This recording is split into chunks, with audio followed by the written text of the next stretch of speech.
With regards to anger, I don't know towards what or how to get rid of it. Well, something a cognitive behavioral therapist might recommend is for a week, and maybe this is already a therapy you've been through, but this exercise is generally quite useful.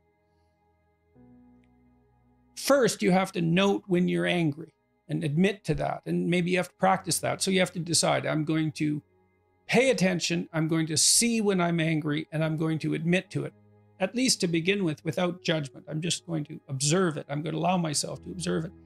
Then you have to allow yourself to see what angry thoughts you have.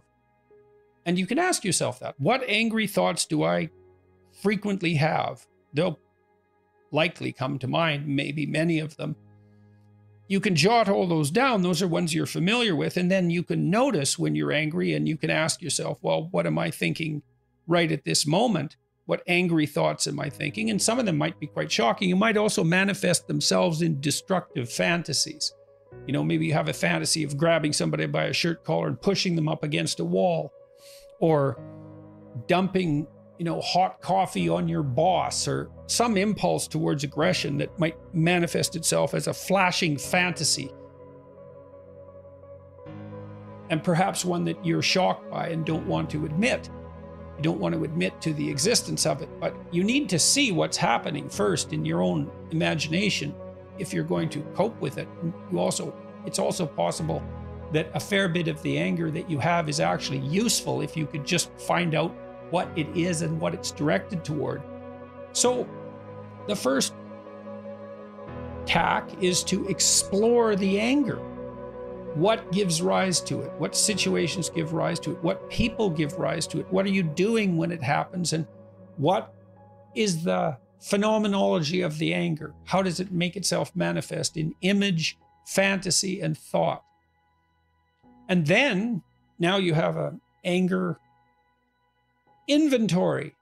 Is anger in this situation warranted? What steps do I have to take in order to become less angry? And sometimes that might be an adjustment of an internal psychological adjustment. Sometimes it might require changes in the world. Maybe you're in a relationship that's oppressive, and you have been for a long time. And the way to fix that isn't to adjust your attitude, although it could be, but it might be that it's time to get out of the relationship. And so, differentiation. When are you angry? What elicits it? Why are you angry? Who are you angry at? What are the nature of the angry thoughts? What are the nature of the angry fantasies? All of that. You have to get that out where you can see it. Then you have to walk through it. And you can do that by yourself. You can do that while writing. You can produce counter thoughts. So if you're angry about something, you could outline the reasons why anger is not productive, or you could outline the reasons why it's productive and the reasons it's not productive for a full exploration of the issue. So